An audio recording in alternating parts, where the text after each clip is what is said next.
key phrase, we all have a limited supply. My father had 93 years, but it seemed short. In his seemingly long life of 93 years, it was short because it just seems like if we only had more time. Old Testament gives us a view of some people who live to be 5, 6, 7, 8, 900 years old. If I have a chance to ask, I will ask, how come we got shortchanged? Wouldn't that be a good question if you had a chance to ask? Imagine 7, 8, 900 years to watch generation after generation after generation after generation stay healthy and well. I mean, you gotta be healthy to make it to 900. You gotta take your vitamins.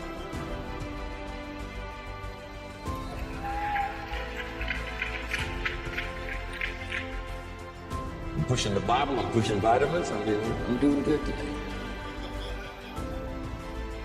So, the key is time is precious.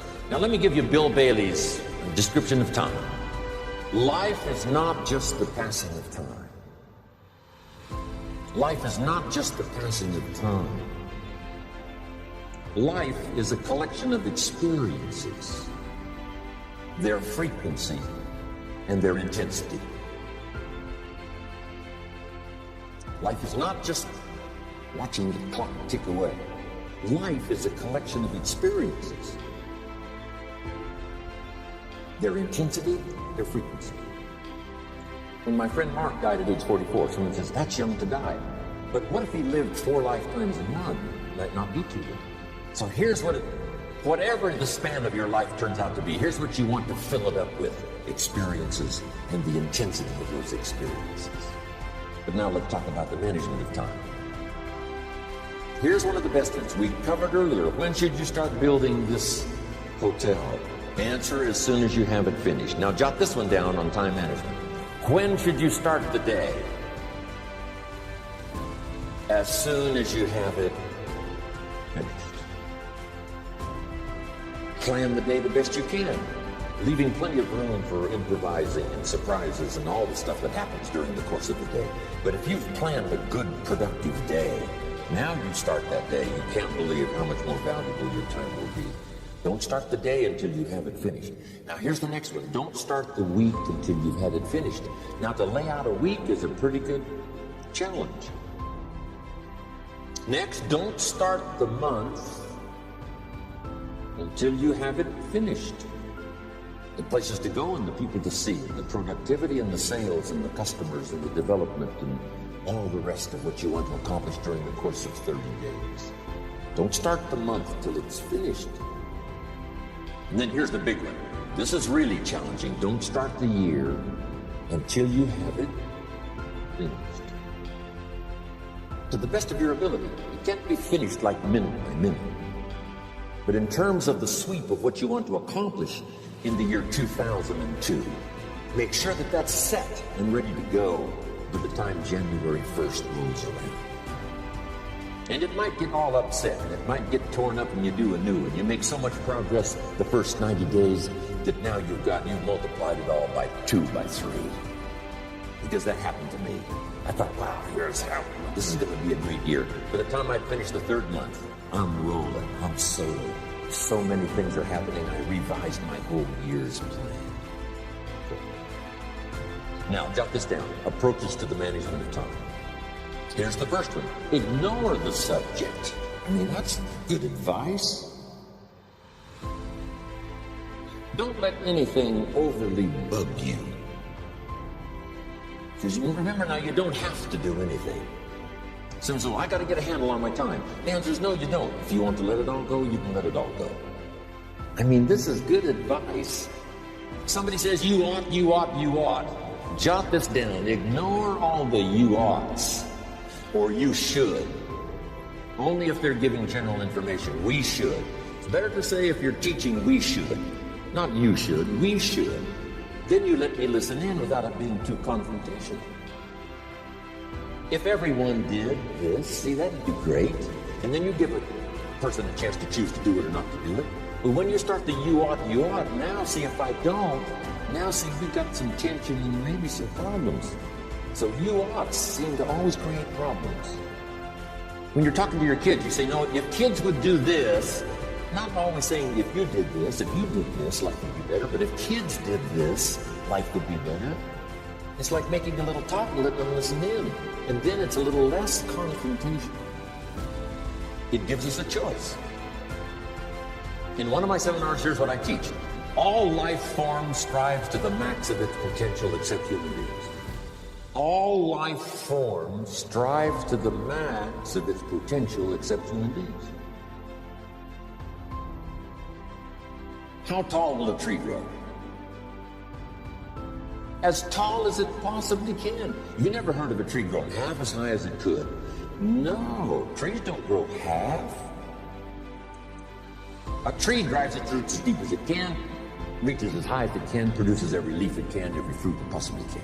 To the max. Every life form strives to the max, except human beings. Now, why not human beings? Jot this down. You've been given the dignity of choice. You're not a robot. You don't have to repeat this year the same as last year. You can tear up last year's plan, develop a new plan. So, the dignity of being a human being. Now, here's the choice on being a human being. To be part of all we were meant to be, or to be all. To strive for all, or half, or part, or some. The choice is up to you. To develop one skill or 10 skills. Some says, well, I'd be happy with just one more language. Well, some say, hey, I'm going to learn 6 or 7. And this is all a matter of choice. And when someone says, no, you ought to learn 4, you got to resist all that. Because this is personal dignity. And you don't want to destroy someone's dignity by doing all the oughts, and then they feel reluctant to do it. Now we've got problems. So if you want to, just ignore this subject on time management. Now here's the next one. Step down to something easier.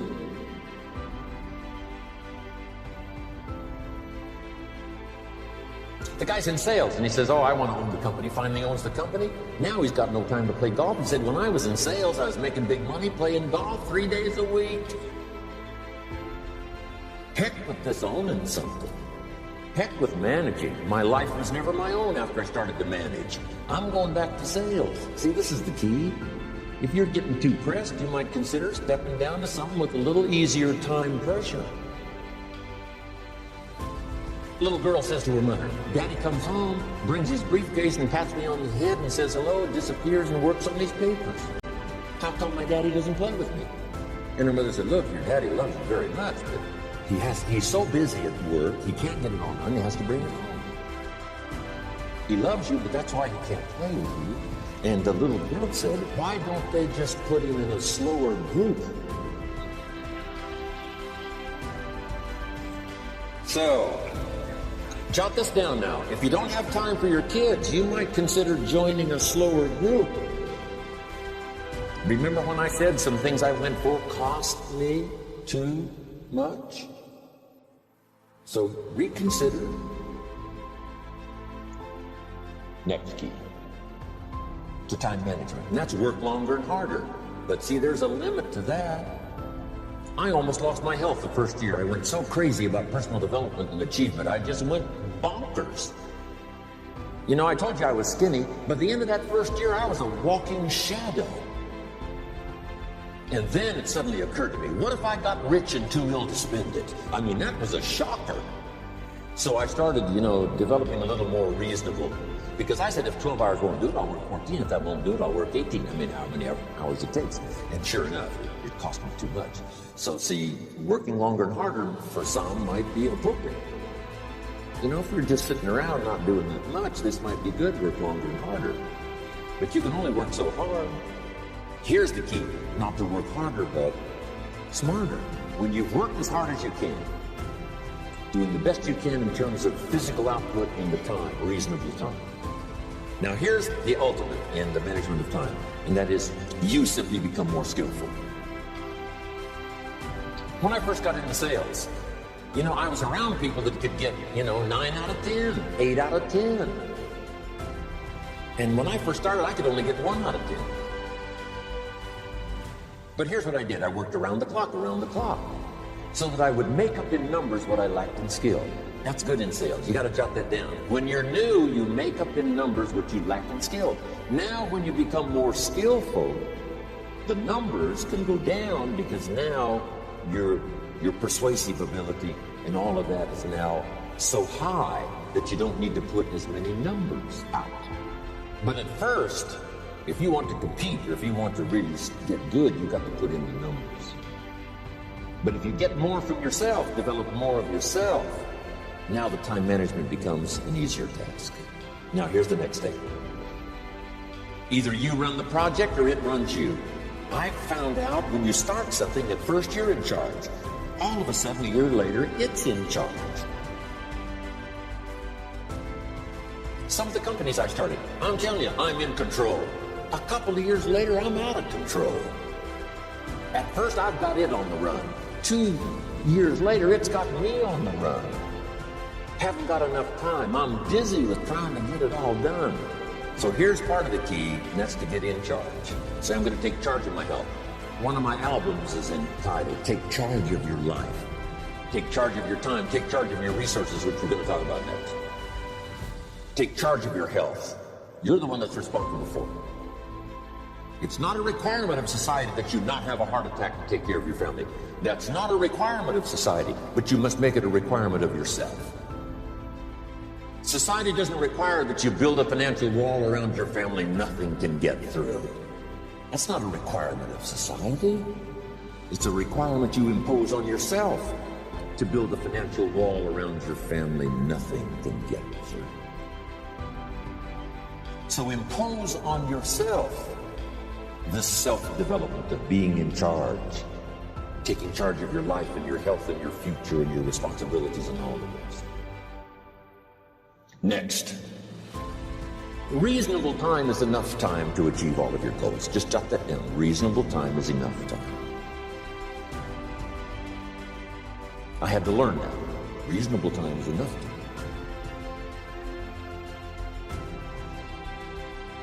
Here's why. It's not the hours you put in, it's what you put in the hours. If you start depositing greater ideas into the hours you've got later than now, I'm telling you later, you can't believe the productivity that will flow. The ideas you can't think of now, a year from now, they'll start to flow. And when you deposit those ideas in the hours you've got, productivity multiplies by 2, 3, 5, 2. Next, time management essential. We've already covered the first one, a written set of goals. And then do priorities on your goals. What's important this week? What's important this month? Here's the next one. Often review. Just go over your goals to make sure that your list is working for you. It's got you inspired. It's got you turned on.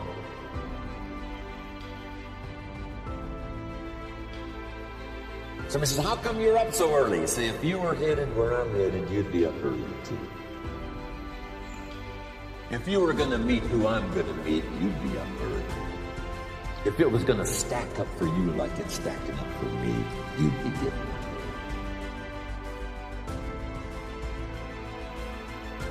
Here's some more time management essentials.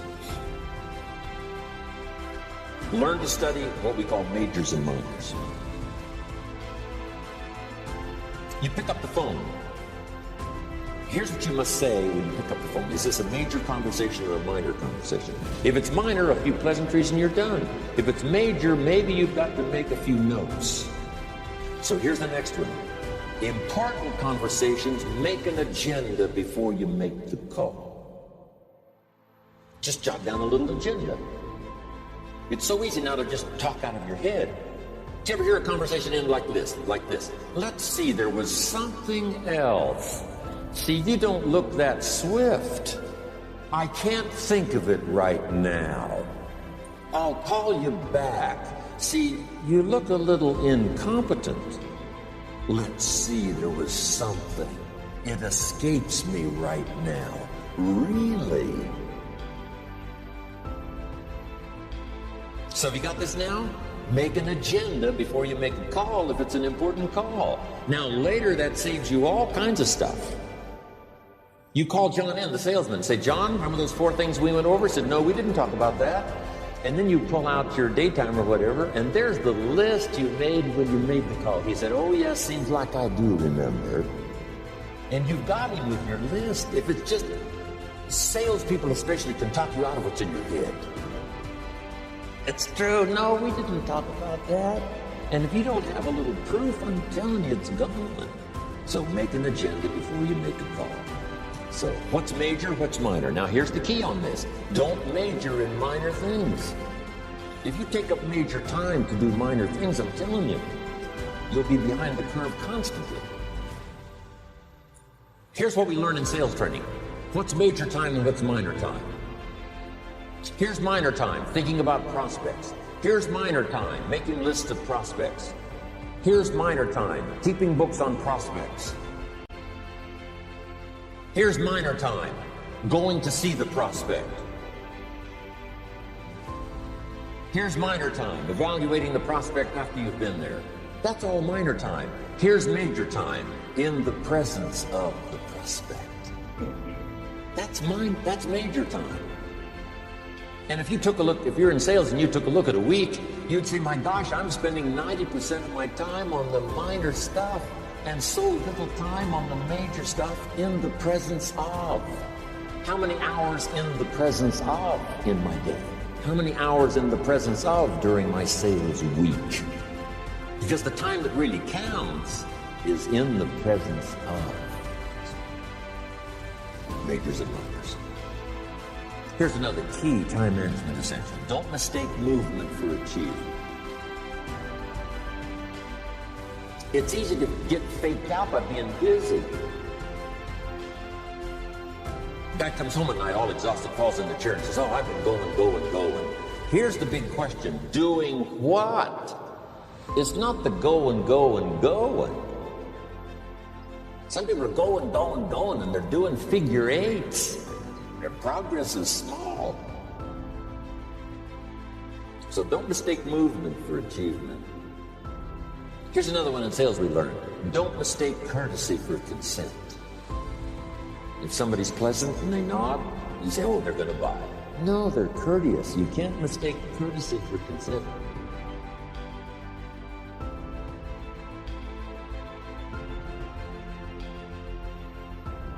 Now here's a big one, concentration. I had to learn this. All those years ago, I'm in the shower trying to compose a letter. Found it turns out to be a strange letter. So here's what I learned to do. Save the work till you get to the office. Save the work till you get to the work. Don't try to get to the office on the way to work. On the way to work, enjoy the way. In the shower, enjoy the shower. Then go to work when you get to work. I found this to be helpful. Concentration. Here's another big one. Learn to say no. I'm telling you, in such a social society we have now, it's so easy to try to be a nice person, saying yes to everything. Find yourself overloaded. Now you got to call and make the, well, gosh, you know, all the time it takes to back out of something that you said yes to too quickly. Here's what might be better. I don't think so, but if that changes, I'll call you. Little things you can use not to overcommit yourself. My friend Ron Reynolds says, don't let your mouth overload your back.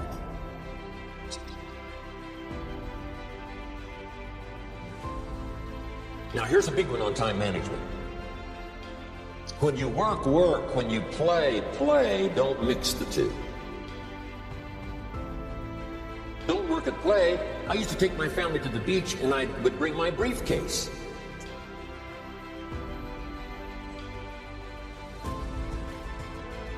I learned not to do that. Or at the beach, I'm saying I should be at the office. Now my family's upset because I'm at the beach and I'm thinking office. Now when I'm at the office, I'm thinking what? I gotta get my family to the beach. So things are not going too well at the office because I'm thinking beach, and things are not going too well at the beach because I'm thinking office. Here's what I learned to do. At the beach, be at the beach. At the office, be at the office. When you work. When you play. Don't mix the two. Don't work at play. Now here's one of the most important ones. Don't play at work. Work is too serious. You don't want the reputation of being the office joker. It's not a good one. Yes, there's time for some pleasant stories. Yes, there's time for a little humor. Yes, best if it's a happy office, of course. But I'm telling you, you got to be serious about work, because you're parting with a piece of your life for the work you do. Your work costs you a piece of your life. Here's what it's called: serious business. Not grim, not unhappy, but serious. See, don't play at work. The old expression, I don't think we use it anymore: horse around at the office. Play around, play jokes, play tricks. No place, not at the workplace. At the beach, yes. At the bar, yes. Not work. You got to treat work with all due conservative caution, because it's leading you to your future. Here's another key phrase: all work is good. You may not like your job, but if it's the stepping stones to get you to where you want to go, you got to appreciate your job. You don't have to have a passion for your job. Here's the ultimate passion: a passion for incredible success in every department of my life. That's the passion. But don't look down on some menial job you have to do to finally get to where you want to go. No job is menial. No job is every job is noble.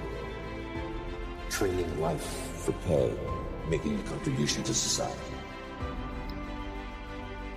Next, analyze how you are. And if you have some weaknesses, if you can't, doesn't seem like you can change, here's the key: get it covered. I used to keep promising myself I'd keep the books, keep the books, keep the books. Finally, I gave that up. And back then, it only took me an extra $50, $60 a month for some accountant to keep the books. I said, no, I'm going to save the $50.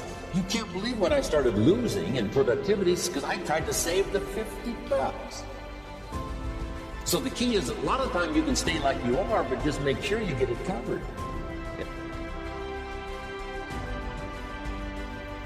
Next, beware of the telephone and all other systems of communication, especially the telephone at home and systems of communication at home.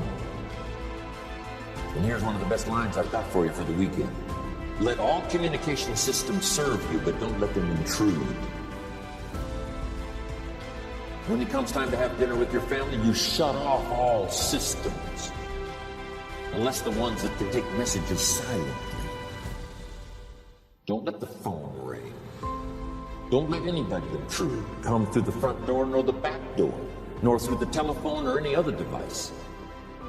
So you can't reach John and his family when he's having dinner. The President of the United States couldn't get through. If you develop that kind of a reputation, father, mother, when we have dinner, when we're visiting and have this time with our family, nothing intrudes. So don't let these clever little devices keep intruding. You've got to have a place that's sacrosanct, it's valuable. You don't let anything in for that period of time. Isn't that good advice? Here's the next one. Read all the books. You know, I've only got a few notes here on time management, but if you've got some particular challenges, you run a big organization, a big corporation, you've got some challenges, there's plenty of books. Now, here's what's next. Just be more alert to the things that might be stealing your time. Here's why. Time is like capital. You can't let someone steal your seed corn. You can't let someone steal your capital. And you can't let someone steal your time. You must designate your time. And some of the time that you designate, you must not let anyone steal. Casual time, you might let someone intrude and steal a little bit, and take a little bit, but not serious time.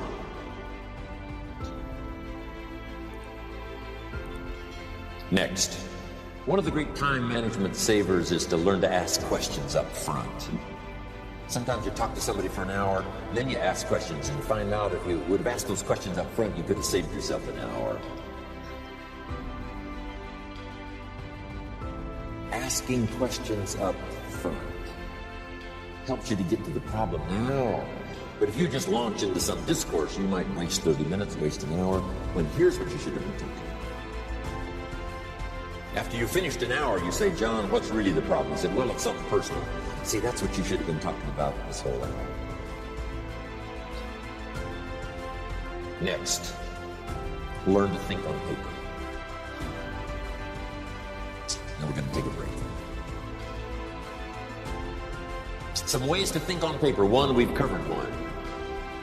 Solving problems. Take it out of your head and put it on paper.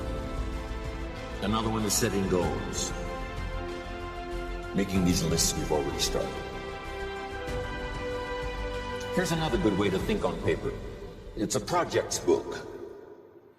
Each person you're working with and each project you're working on, get a loose leaf binder and a tab and some pieces of paper behind the tab, and do a little continual summary of how it's going between you and that person and between you and that project. I call it a projects book. It is so useful to me. But what's going on between you and this person? When you last got together, what did you talk about? And you got a few notes there. Here's what we talked about the last time we got together. Now when you get together again, you can review that so you'll know better what to talk about. When the president gets ready to travel and he's going to meet some important people, guess what they bring you? All these briefing books. Right? The last time you were with Khrushchev, Kennedy is informed. Here's what he said and here's what you said. Kennedy said, oh, that's valuable. I need to remember. If a person is important, it's worth a little running account. You might even have a projects book for your children. Here's what's happening between me and my child.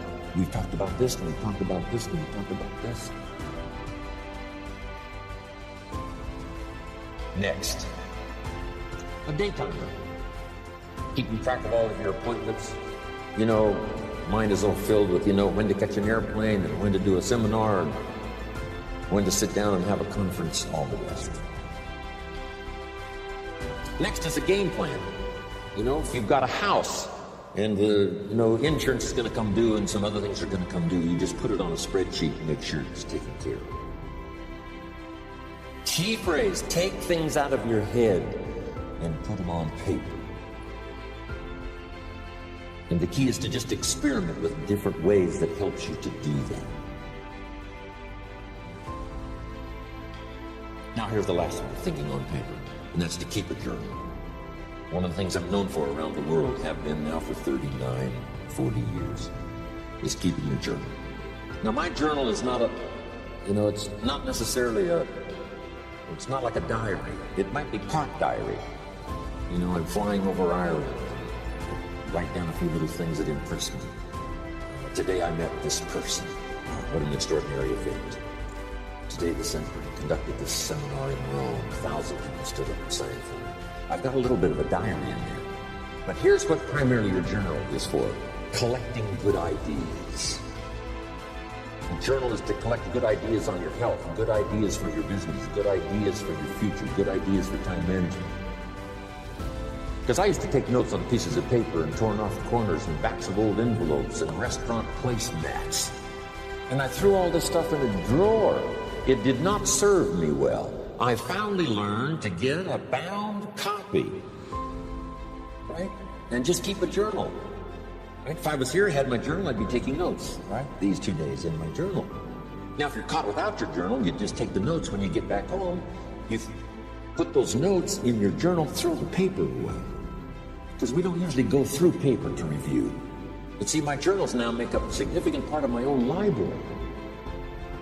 My journal's all reserved privately for my children and my grandchildren. Can you imagine what I've collected over the years? It's unbelievable. There are 3 treasures to leave behind. I think you've already got those notes, right? Here they are. Number 1, your pictures. Don't leave the event unrecorded. It takes only a fraction of a second to say, here's who I was with. It's when I travel the world. Right? We take all these pictures, and here's one of the gifts. People send me the pictures they took of me and them. It's part of the treasures I have on the farm. A picture's worth 1,000 words to describe the scene, the emotion, what happened. Say, wow, this was an extraordinary day for me when I met these people. Here's what they told me happened to them when they went to my seminar 10 years ago. Wow, the drama comes back if you've taken the pictures. It's one of the treasures to leave behind when you go. Remember the old photographs we have now, 100 years ago, 70, 80 years ago, just a few photographs? What would it be like if you had thousands of photographs of the past, of your history, your mother, your father, grandparents? So, change all of that now for your children. Leave all your photographs as a record. Here's what's next to leave behind, and that's your library. The books that changed your life, the books that changed your health, the books that rescued you from oblivion, the books that you passed on to other people that were so exciting for you, the books that made you financially independent, the books that developed your leadership, the books that gave you wisdom to ponder when things were tough, the books that got you through the winter, the books that helped you to plant in the spring and harvest in the fall. What a treasure to leave behind. If you do that, here's what's for sure. Your books will be more valuable than your furniture. Now, the third treasure to leave behind is your journals. The notes you took that helped you to live life as you lived it. Long after you're gone, a treasure that children, grandchildren, great-grandchildren will find so fascinating. They may use it to help guide their own life into their own future. Wow. Okay, we've run out of time for time.